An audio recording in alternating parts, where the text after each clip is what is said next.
Hi everyone! Welcome again to my channel. In today's video guys ay andito tayo ngayon sa aking mga arrangement area. Ayan. So marami ng bakante dito. Kasi yung iba ay dinala ko doon sa mini greenhouse para ulitin at palitan ng bagong lupa. So ito na lang yung mga natira dito. Ayan. Ito rin uulitin ko rin to. Halos lahat sila dito ay uulitin ko para gumanda ulit at mag-lush sila ulit. Ito oh. Si nasira na, si Merinay. Ayan.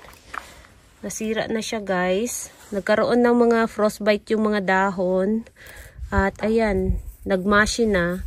So, yung stem nila ay okay pa rin. Kapag hinayaan mo lang yan at pagdating ng springtime, diligan mo siya, lagyan mo siya ng fertilizer, magkakaroon ulit siya ng mga bagong baby dyan sa stem. Kasi yung stem niya ay okay pa rin. Yung mga dahon lang ay nagmashi na. Ayan. Tapos ito, uulitin ko rin to kasi matagal na to siya dito. 3 taon na yata, sobra to siya guys. At napakatigas na ng kanyang lupa. So, kailangan na niya palitan ng bagong lupa ulit. At napakaliit na ng aking mga ronyoni ay dyan.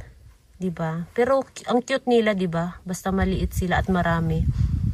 At ito, si Moonstone. Napakaganda ng kulay, diba? Ang ganda ni Moonstone, oh. Ayan. Yung dahon niya sa dulo. Yung tip, guys. Napakaganda. Napaka-dark ng kulay. Yan. Tigasin talaga yung hitsura niya. At napaka-compact. Napaka-bilog. Tapos ito si Harry Watson na nag-pink na.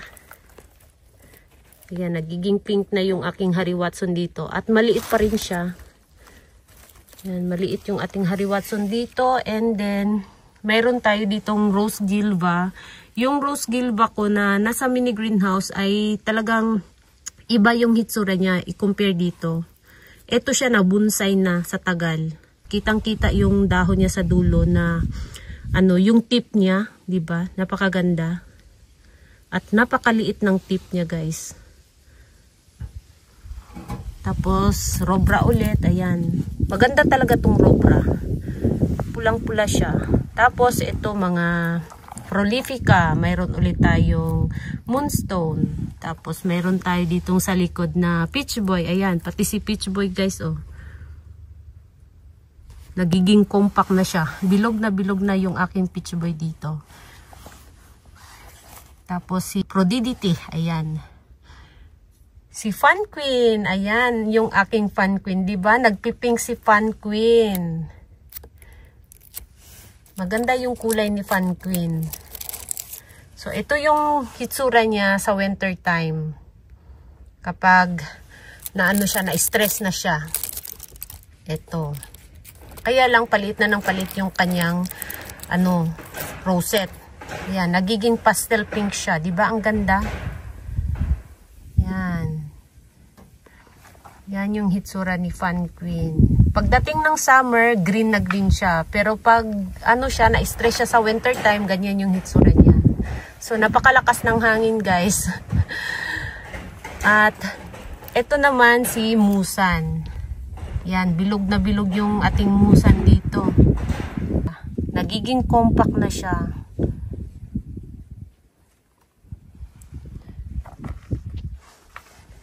Tapos, ito, ayan, uulitin ko rin to. Kasi nga, paliit na ng paliit yung aking ronyoni ay dito. Nagdagdag ako dito ng lupa nung, autumn time. Dinagdagan ko ng lupa sa ibabaw. Pero, ayan, paliit pa rin siya ng paliit. Kahit nilagyan ko to siya ng fertilizer. Yan. Tapos, ito, uulitin ko rin. Kasi nga, nakalbo na siya. Nasira na rin yung aking, dito, oh, mga apus. Pero maganda yung kulay nito. Itong nasa gilid. Yan. Ito nakalagay yung malaking ginawa kong arrangement. So, hindi ko pa rin siya binalik dito. Nandun pa rin siya sa mini greenhouse. So, ang pinalit ko muna ay itong mga Peach Boy. So, si Peach Boy guys, lang siya, madali lang siyang i-propagate sa dahon. Ito siya lahat ay propagation sa dahon lang. Pinagsama-sama ko lang sila dyan lahat. Ayan. Diba, napakaganda ng kulay nila.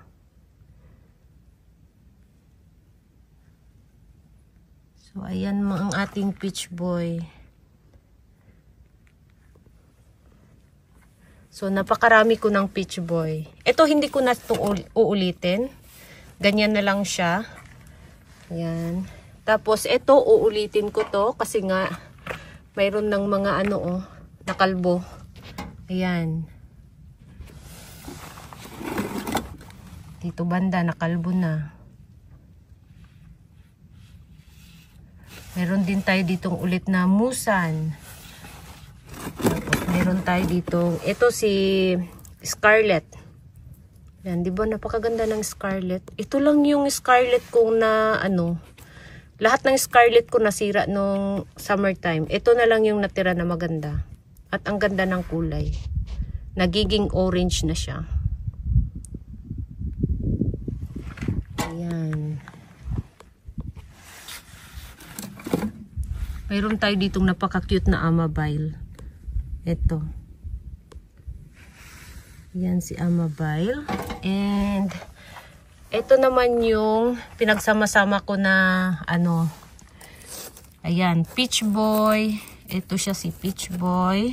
And then si Chihuahua Ensis, itong sa gitna. Tapos si Colorata.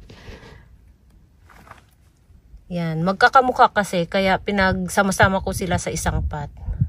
So, kung napansin ninyo, malapad talaga yung dahon ni Chihuahua Ensis. Yan. Ito, pahaba yung dahon niya. Ngayon, lumalapad siya. Yan oh. Pero, kung i-compare mo dito, maano yung dahon nito, malapad kaysa dito, si Peach Boy. Tapos, ito, hanggang ngayon, maliit pa rin. Yan.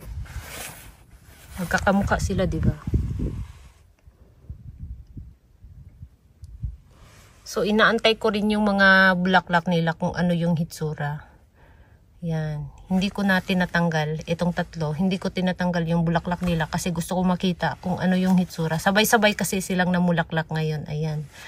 So, tingnan natin kung ano yung kaibahan ng bulaklak nila. And, ito naman ang ganda ni ang ganda ng kulay ni Nixana dito. Nagiging dilaw na siya. So, mayroon ulit tayo dyang Peach Boy. Ito si Clavata. Tapos, mayroon tayo ditong Hagiana. Yan. Itong dahon ni Hagiana, guys, ay magaspang. Magaspang yung dahon niya. Maganda yung kulay, di ba? Ni Hagiana. Ito ang ganda ng kulay oh. Ito. Hindi ko alam kung anong pangalan nito. Yan, di ba? Nag-pink na siya. Tapos meron tayo dito. Ito, si Humilis. Naglagay ako dito ng Humilis. Para na siyang puti. Puti tingnan. Tapos meron tayo ditong si Sabrim. Ayan. Si Sirin. Ito iba yung hitsura ng Sabrim ko dito. Ayan. Sabrim din to siya, guys. Tapos itong isa, Sabrim din to. Tingnan ninyo. Ayan, diba? Parehas yan mga Sabrim. Ito medyo puti. Ito nag-pink na. Tapos mayroon ulit tayong napakabilog na dito. Yan, napakabilog niya oh. Ang ganda talaga ni Moonstone, sobra. Lalo na kapag siya, bilog siya. Yung tip niya napakaganda oh.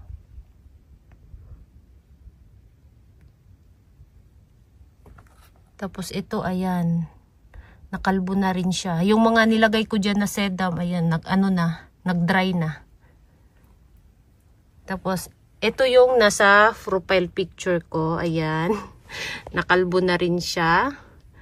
So, paliit na siya ng paliit. Lahat yan ay mga Peach Boy din. So, ito si Remota sedum. Ayan.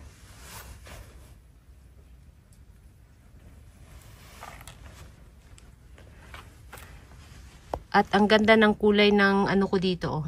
Mibina ko. Ibang-iba yung kulay niya guys dito. 'Di ba? Pumuti na siya. So mayroon pa akong isang Mibina. Puntahan natin. Ayan. Eto Mibina din to. Eto Mibina din to. Ayan. Tingnan niyo yung kaibahan ng ano nila, kulay nila. 'Di ba? Ayan guys. Nag-pink na to. Itong nasa maliit na pot. Nag-pink na siya. Si Mibina. Diba? Ayan. Balik natin siya. Diba? Napakaganda ng kulay nito. So, yung mga itim-itim, mga ano yan, mga frostbite yan. Kaya nangitim. Meron ulit tayo ditong musan. Ang ganda ng kulay ni musan. Yan, napaka-cute. Tapos ito ay si Marpin or Pretty and Pink. Nag-pink na rin siya.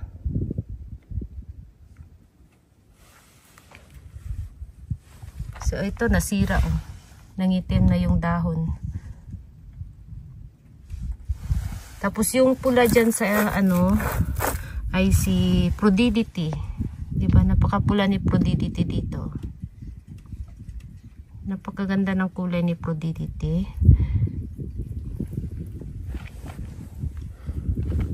Mayroon ulit tayo ditong si Fun Queen, tapos si Peach Boy at si Sabrim. Ang daming baby ni Sabrim oh. Ayan, 4 na babies. Ayan si Sabrim. Bilog na bilog rin. So, yun guys, yung ano natin dito. Ayan ang ating latest dito sa aking mga arrangement. Medyo ano na, lumiit na sila ng lumiit at kailangan na rin nilang ulitin para pagdating ng spring ay, ayun, maglalas sila ulit, maganda sila ulit tingnan. Ayan. So, thank you so much for watching and please don't forget to subscribe and like to my channel. Sa hindi pa nakapag-subscribe, please subscribe my channel at i-click nyo na rin ang bell button para ma-update kayo pag nag-upload ako ng bagong video. Thank you so much for watching and see you in my next video. Bye-bye!